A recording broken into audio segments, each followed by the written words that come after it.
Je passe la parole à François Lemann de Chermont, qui est donc conseiller référendaire à la Chambre commerciale, financière et économique de la Cour de cassation. Merci beaucoup. Alors, vous avez 20 minutes. Bon, je vais essayer de tenir le chrono.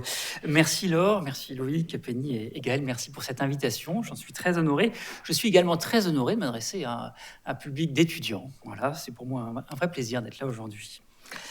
Alors, si vous voulez, vu de la Cour de cassation, de l'acte unique européen de 1986 qui a permis la création du tribunal de première instance des communautés européennes, qui est devenu le tribunal de l'Union européenne, au règlement de 2024-2019 dont on a parlé aujourd'hui abondamment, on perçoit un mouvement constant de modification de l'architecture juridictionnelle de l'Union, qui s'est manifesté à la suite du traité de Nice par la création du tribunal de la fonction publique de l'Union européenne en 2004, une institution qui a été dissoute en 2016, manifesté également par le doublement du nombre de juges en 2015, en sorte que, vu de loin, on aperçoit une espèce d'instabilité permanente de cette organisation, de cette structure juridictionnelle.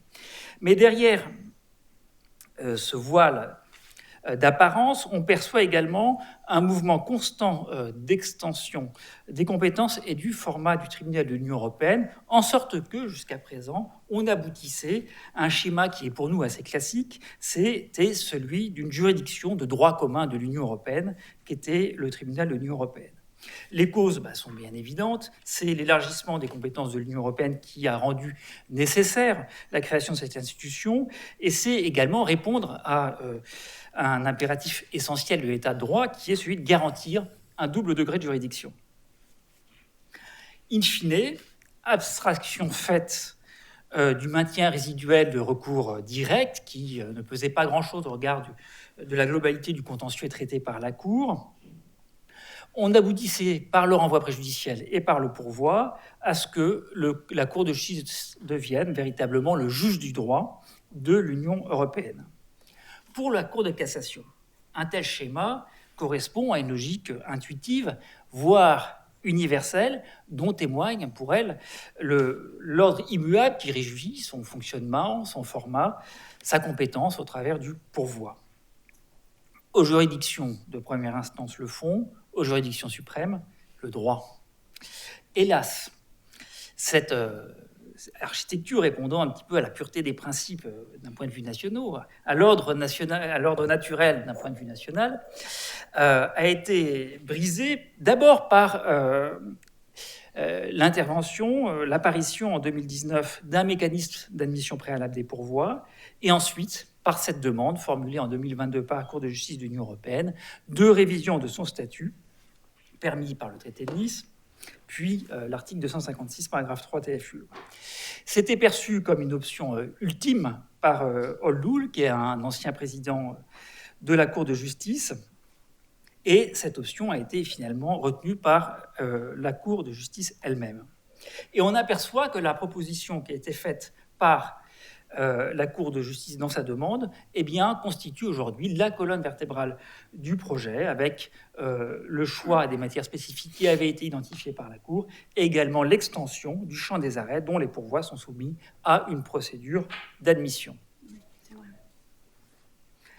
Alors, vu de la Cour de cassation, qui elle aussi a connaître de l'application uniforme du droit français sur le territoire de la République, et qui, à cette fin, utilise un outil qui est très précieux, qui est le pourvoi, qui a pour grammaire procédurale une grammaire qui participe de son autorité et de sa légitimité, pour principe, si vous voulez, un droit universel au pourvoi et exclut toute sélection en opportunité du pourvoi, ce schéma est un peu décoiffant. Pour ce qui est du filtrage des pourvois, le critère retenu d'admissibilité, c'est l'importance de la question pour l'unité, la cohérence ou le développement du droit de l'Union. Au prisme de notre tradition nationale, ce critère est éminemment discutable. Toute violation de la loi, tout manque de base légale est en soi une mise en cause de l'unité, de la cohérence ou du développement du droit de l'Union. Et Là encore, du point de vue de notre tradition nationale, des développements du droit ne sauraient être fonction d'une sélection des moyens, des pourvois, qui aboutirait in fine à mettre sous le tapis les moyens un petit peu embarrassants et à se saisir de ceux susceptibles de fixer des orientations jurisprudentielles futures, moyens choisis par le juge au regard de ce qui peut être considéré comme le plus souhaitable en considération de l'ère du temps. Rendre le juge maître de sa saisine, c'est renforcer son pouvoir d'instigation d'une politique jurisprudentielle. Toutefois, eh bien, on peut noter quand même que le filtrage des pourvois n'est pas le propre de la Cour de justice. Il est assumé dans bien d'autres traditions juridiques, et non des moindres. Et puis, on peut également observer qu'il est cantonné aux décisions du tribunal portant sur des décisions de chambre de recours indépendantes d'un nombre limité d'organismes. Il s'agit en conséquence de domaines du droit étroitement encadrés, des domaines très spécifiques, si vous voulez, des matières très spécifiques. Par ailleurs, on le sait tous, le pourvoi est pour la Cour de justice un instrument qui est in fine assez secondaire. L'unité d'application du droit de l'Union se fait d'abord au travers du renvoi préjudiciel qu'elle n'a de cesse de qualifier de clé de voûte du système juridictionnel de l'Union européenne. Ainsi, plus que par le filtrage des pourvois, c'est bien par le transfert de compétences préjudicielles que le pas franchi est pour elle très important. Mais, et là, à cet égard, il ne faut pas s'y méprendre, même s'il s'agit d'un nombre restreint de matières bien spécifiques, il n'y a en droit de l'Union pas de matière, pas de petite matière, si vous voulez, pas de matière négligeable. L'arrêt Van Gaden-Loos, qui a été rendu sur une question de droit de douane, est là pour en témoigner. Ce pas en appellera d'autres. Il en appellera d'autres d'abord parce que la voie de l'augmentation du nombre de juges de la Cour est fermée, puisque ce nombre est gravé dans le marbre des traités, à l'article 19, paragraphe 2 TUE, à la différence du nombre de juges au tribunal. On sait que la révision des traités est extrêmement périlleuse, donc il serait très surprenant que pour faire face, si vous voulez, à une augmentation future de la charge de travail de la Cour, on aille vers une augmentation du nombre de juges à la Cour. La voie d'une réduction des flux amont de renvoi préjudiciel est également fermée. Elle a été fermée par le refus de la Cour de justice de l'assouplissement des critères SILFIT dans son arrêt du 6 octobre 2021, Contenzio Italian Management et Catania Multiservizi. Dès lors, l'allongement futur de la liste des matières transférées au travers de l'article 50 ter du statut semble être la réponse la plus évidente. Alors, quelles en sont les conséquences pour les juridictions nationales ? Apparemment, cette réforme, et ça a été dit, est totalement transparente pour elle. On n'a qu'une adresse, c'est celle de la Cour, qui va procéder par guichet unique, auquel devront être adressées les questions posées, sans considération pour la juridiction nationale de la matière. La Cour vérifiera que la demande relève exclusivement d'une ou de plusieurs des matières visées au premier alinéa de l'article 50 ter du statut. Ainsi, seule la Cour aura à déterminer la compétence et à orienter la demande. Rien n'est ajouté au travail des juridictions et au travail de leur greffe. Cependant, on peut penser aussi que l'apparition d'un troisième acteur dans le dialogue des juges, à savoir le tribunal de l'Union européenne, ne sera pas sans effet. Il ne sera pas sans effet symbolique d'abord, sans effet également sur les équilibres acquis et les rôles respectifs des juridictions nationales de la Cour et du tribunal ensuite, et sur la lisibilité de la jurisprudence dans son ensemble. On assiste, depuis la création de la Cour de justice, avec l'affirmation du principe de primauté, de ce que Alain Supiot, dans un discours devant le Collège de France, appelle la guerre du dernier mot, autour du principe de primauté, notamment s'agissant de la question de la force, de la valeur des dispositions constitutionnelles. Ces tensions, nonobstant le fait que la Cour a déjà un certain âge, restent toujours vives. Alors, on a tous en mémoire l'arrêt du 5 mai 2020 de la Cour constitutionnelle allemande,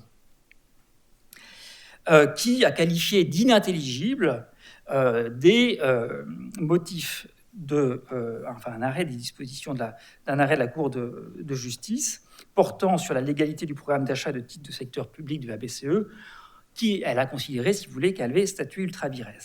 On a également en mémoire l'arrêt du Conseil d'État du 21 avril 2021, French Data Network, qui n'exclut pas que, saisi d'un recours en annulation d'un acte administratif, il puisse écarter un moyen tiré de la méconnaissance du droit de l'Union, dès lors que cette annulation est de nature à porter atteinte à l'effectivité des objectifs de valeur constitutionnelle qu'il identifie comme étant notamment la sauvegarde des intérêts nationaux de la nation, la prévention des atteintes à l'ordre public, ainsi que la recherche des auteurs d'infractions pénales, qui ne sauraient être regardés comme bénéficiant en droit de l'Union d'une protection équivalente à celle garantie par la Constitution. Ainsi, on le voit bien, nonobstant la posture procédurale en surplomb de la Cour de justice de l'Union européenne, ces arrêts ne sont pas perçus nécessairement comme paroles d'évangile. Elle doit jouer de manière constante de toute son autorité symbolique, de toute son autorité historique et intellectuelle pour conférer à ces décisions un crédit suffisant pour cimenter l'union de droit qu'est l'Union européenne. Or, dorénavant, ce sera au tribunal de trancher. Et lorsque le tribunal aura pour interlocuteur, dans le dialogue des juges instauré par la procédure préjudicielle, le Bundesverfassungsgericht, la Cour constitutionnelle allemande, quel poids, quelle autorité, quel crédit sera porté à sa parole? Cette question n'est malheureusement pas anecdotique, puisqu'on sait tous que, même si l'univers du droit est d'apparence très civile, les égos nationaux peuvent parfois affleurer. Sur ce point, on peut relever que l'article 253 du TFUE, qui régit un petit peu les compétences qui sont attendues, qui décrit les compétences attendues des candidats pour être juges à la Cour de justice, prévoit que ceux-ci doivent pouvoir prétendre à l'exercice des plus hautes fonctions juridictionnelles dans les États membres.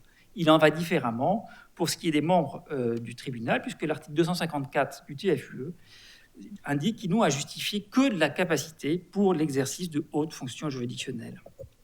Aussi, même si la spécialisation de certaines chambres du tribunal permettra et offrira un gage de qualité quant aux décisions qui sont rendues en matière préjudicielle, est-ce que ce gage sera suffisant pour emporter l'allégeance au libre droit de ces décisions par les juridictions nationales? Par ailleurs, si d'apparence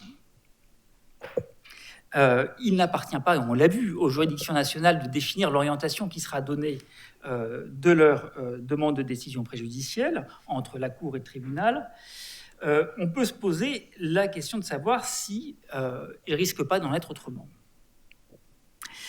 On a l'article 256, paragraphe 3 TFUE, qui prévoit une compétence du tribunal uniquement pour des matières spécifiques. Le Parlement européen, au cours des discussions qui ont accompagné l'adoption du texte, s'est montré extrêmement vigilant à ce que la lettre de ce texte ne soit pas trahie et que la compétence spéciale spécifique qui est prévue par l'article 256, paragraphe 3 TFUE, ne devienne pas, in fine, une compétence générale, au travers notamment du visage de textes connexes. Ainsi a été ajouté un considérant 12 qui spécifie que la Cour de justice devrait continuer de connaître des demandes de décision préjudicielle qui, bien qu'elles soient rattachées de matière spécifique à l'égard desquelles une compétence préjudicielle est conférée au tribunal par le règlement, eh bien, elles portent également sur d'autres matières. Ce considérant est venu préciser l'article 50 ter du statut qui, après avoir énuméré les compétences spécifiques à son premier alinéa, expose que, nonobstant celui-ci, la Cour de justice reste compétente pour connaître des demandes de décision préjudicielle qui soulèvent des questions indépendantes d'interprétation du droit primaire, du droit international public, des principes généraux du droit de l'Union ou de la Charte des droits fondamentaux. Ainsi, si vous voulez, le résultat auquel aboutissent ces textes, semble aboutir ces textes, après la pratique viendra ou pas confirmer ce que je viens vous dire, c'est que l'orientation qui sera faite par la Cour sera d'abord un travail automatique de tri, sans qu'il y ait véritablement une appréciation qui soit portée sur les questions posées. Il s'agira d'une orientation prima facie au regard des questions posées, sauf, à mon sens, à obérer l'objectif qui est poursuivi par la réforme, d'allègement du travail, et sauf à aboutir, puisque ce travail d'orientation est confié au cabinet du président, sauf à requérir un renforcement considérable du cabinet du président. In fine, si vous voulez, au regard de cette construction législative, il apparaît que l'orientation sera telle que soit la question portera sur une matière spécifique ou sur une matière spécifique et une autre matière, soit l'orientation ne portera pas sur une matière spécifique ou portera sur une matière spécifique et une autre matière ou un droit fondamental, la Cour de justice de l'Union européenne sera compétente, soit la question porte exclusivement sur une matière spécifique et auquel cas le tribunal de l'Union européenne sera compétent.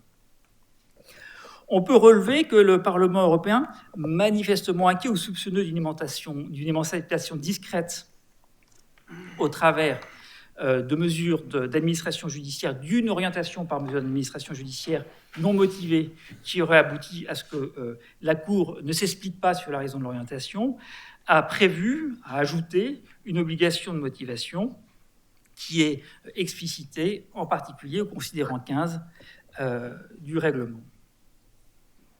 Et pour le cas où la Cour se serait montrée distraite dans son orientation, l'article 54 du règlement impartit au tribunal d'y remédier en se déclarant incompétent pour connaître de la question mal orientée.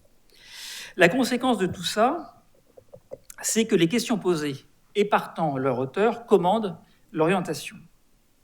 Or, la détermination et la formulation des questions reviennent aux juridictions nationales. Les parties, on le sait, ne sauraient en changer la nature, ne sauraient non plus imposer au juge de poser des questions. Il n'y a pas de droit subjectif à question préjudicielle.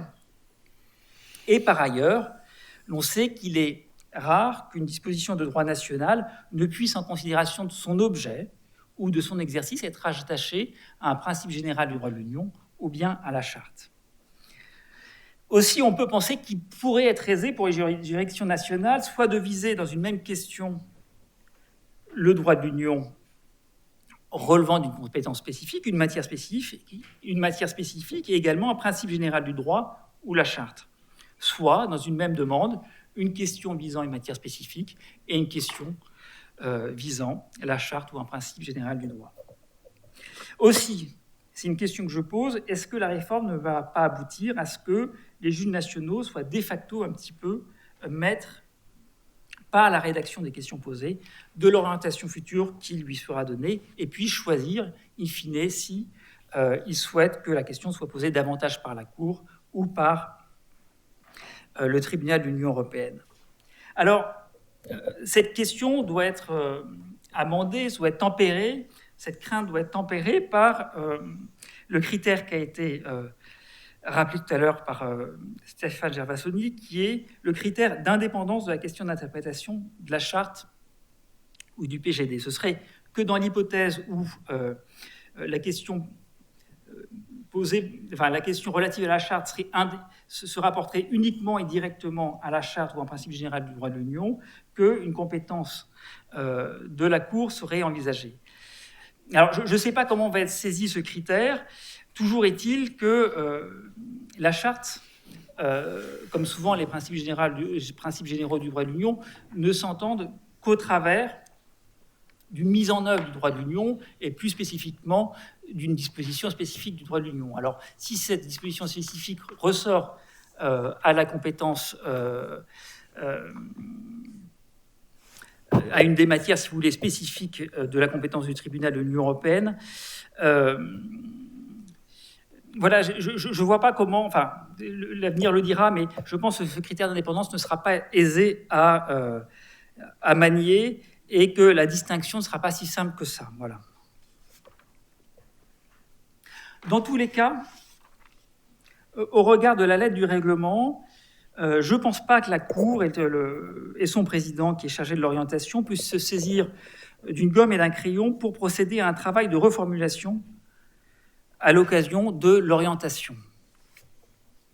Dire qu'un droit fondamental ou qu'un principe général du droit de l'Union ne s'applique pas pour mettre en cause la question adressée à la Cour sur ces points, c'est déjà se prononcer sur les contours de ce droit fondamental et de ce principe, ce qui me semble assez délicat. Aussi, quel comportement peut-on attendre des juridictions nationales ? Alors, on peut envisager, je pense que ça sera le cas, que soucieuses de coopération loyale, auxquelles en tant que démembrement des États membres elles sont tenues, Elles taillent au cordeau leurs questions, portant sur des matières spécifiques, sans mobiliser abusivement de droit. On ne peut pas non plus exclure qu'elles aient d'autres considérations en tête, d'un point de vue national, notamment celle d'une bonne administration de la justice et de considération également de la sécurité juridique, telle qu'elle cherche plutôt à s'adresser à Dieu qu'à son sein, c'est-à-dire le tribunal de l'Union européenne, et évite tout risque de réexamen en essayant, autant qu'elle le puisse, d'orienter la question vers la Cour de justice. Il n'est pas aussi inenvisageable que, non content d'une première réponse qui aura été apportée par le tribunal de l'Union européenne, elle pose une seconde question similaire, mais cette fois-ci visant également un principe général du droit de l'Union ou de la Charte pour obtenir ou tenter d'obtenir une réponse de la Cour. Dernier point, c'est la question de la lisibilité de la jurisprudence de la Cour de justice de l'Union européenne du point de vue des juridictions nationales. Jusqu'à présent, pour la Cour de cassation, notre seule matrice, s'agissant du droit de l'Union, c'était la jurisprudence de la Cour de justice de l'Union européenne. On allait sur Curia, on allait sur le répertoire de jurisprudence en langue française qui est sur le site Curia, et le moteur de recherche. La jurisprudence du tribunal était regardée avec une certaine circonspection, s'agissant des domaines qui nous intéressent. Alors, s'agissant de la chambre commerciale, ce sont par exemple le droit de la propriété intellectuelle, c'est également le droit de la concurrence. Et lorsqu'on avait un doute au regard de la jurisprudence de la Cour, doute qui pouvait naître de la lecture de la jurisprudence du tribunal de l'Union européenne, eh bien, on posait une question. On a un exemple très récent qui vient illustrer, si vous voulez, ce mode de fonctionnement. C'est un arrêt Forêt-Lepage qui a été rendu par la Cour de cassation le 29 novembre 2018, qui a interrogé la Cour sur la notion de caractère trompeur d'une marque en considération de la jurisprudence du tribunal de l'Union européenne. Et ce schéma de lecture est bouleversé par le transfert. Si vous voulez, le transfert aboutit à ce que la ligne de partage, s'agissant de l'autorité de la chose interprétée, qui était organique, si vous voulez, entre la Cour et le tribunal de l'Union européenne, devient une ligne de partage qui soit fonctionnelle. L'autorité de la chose interprétée sera commandée par la nature de la saisine du tribunal de l'Union européenne. Alors, soit elle interprète une notion dans le cadre d'un pourvoi, eh bien, sa décision n'a pas autorité pour les juridictions nationales, soit elle interprète une notion dans le cadre d'un renvoi préjudiciel, eh bien, il y a une autorité erga omnes pour les juridictions nationales de la chose interprétée. Cette ligne de partage va nécessairement se retrouver dans les motifs des arrêts. Les juges nationaux vont se trouver face à deux corpus, in fine, revêtus de l'autorité de la chose interprétée, le corpus de la Cour et le corpus de la Cour de justice du tribunal. Et immanquablement, il va se poser la question de leur articulation. Dans le meilleur des mondes possibles, mais qui semble assez peu envisageable, on aura des décisions du tribunal qui seront chimiquement pures, en ce sens qu'elles ne porteront dans leur motif, dans leur dispositif, qu'elles seront propres uniquement à la matière spécifique de la compétence du tribunal. Et dans ce cas-là, elles vont s'articuler parfaitement à la jurisprudence précédente de la Cour ou venir la compléter. Mais nécessairement, si vous voulez, pour les besoins de la construction de ces décisions, le tribunal aura besoin de passer par des considérations d'ordre général. Alors, quelle portée pourra être donnée à ces considérations d'ordre général lorsque celles-ci s'éloigneront des formulations qui ont été retenues de la Cour, lorsqu'elles s'en éloigneront par leur teneur? Il y a là, sans doute, un foyer futur de questions préjudicielles. Et pour terminer, je voudrais simplement vous faire part d'un petit regret. Que la réforme n'associe pas davantage les juridictions nationales, ne les investit pas davantage d'un rôle de gardien de l'unité et de la cohérence du droit de l'Union. Saisies de l'affaire, elles sont les mieux placées, si vous voulez, pour percevoir les impasses, les risques systémiques d'une interprétation donnée.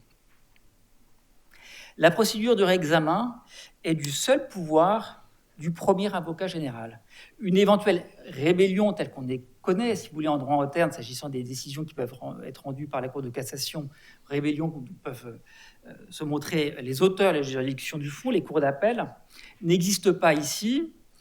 Et un renvoi, si vous voulez, d'une question au regard du risque d'atteinte à l'unité ou à la cohérence du droit de l'Union, qui serait adressé par une juridiction nationale en réaction à une première décision, aboutirait, selon toute vraisemblance, à une ordonnance du tribunal et aucunement à la saisine de la Cour. Je pense qu'on aurait pu aboutir à une solution différente.